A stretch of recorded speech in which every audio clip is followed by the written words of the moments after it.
Minkejja l-kritika ħarxa tal-Oppożizzjoni fil-konfront tal-Pulizija, il-kap ta' delegazzjoni tal-Kumitat tal-Parlament Ewropew għal-Libertajiet Ċivili Sophie in 't Veld iddikjarat li l-Pulizija Maltija għamlet u qiegħda tagħmel xogħol serju professjonali fl-investigazzjonijiet tagħha dwar l-omiċidju ta' Daphne Caruana Galizia.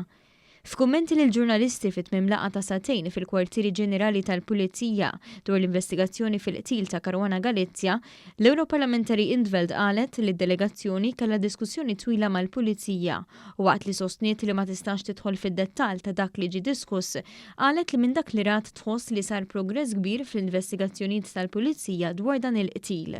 I think we can say we've all seen that a lot of progress has been made in recent weeks. There have been a lot of steps have been taken. It's clear that a lot of work went into that as well.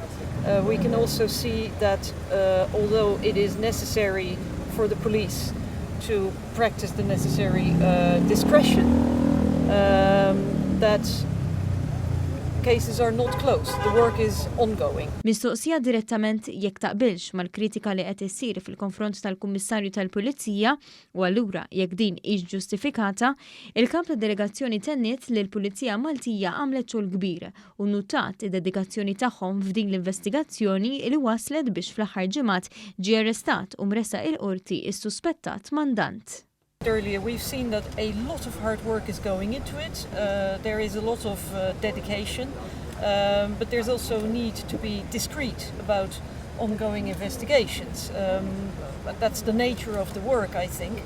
But I see that the work is not done yet. They continue the work, cases are open, investigations are being conducted, and I do have trust that they're putting all the energy into it.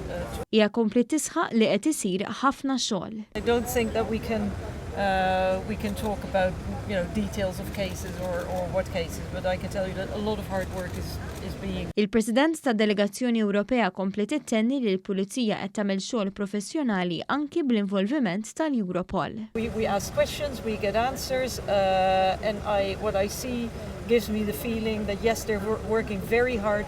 It's not over yet, and they're doing a professional job. I can also see that Europol is playing a very active role. It is involved, in large parts of the investigation. I mean, I cannot judge exactly what they're doing because that's confidential, clearly.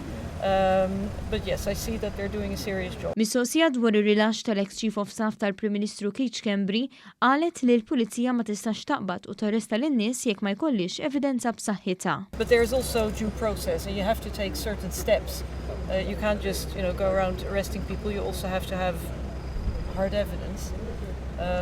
And that is of course not easy at this stage. Intant aktar qabel id-delegazzjoni kellha wkoll laqgħa mal-Gvern li għaliha attenda l-Prim Ministru Joseph Muscat u bosta Ministri tal-Gvern.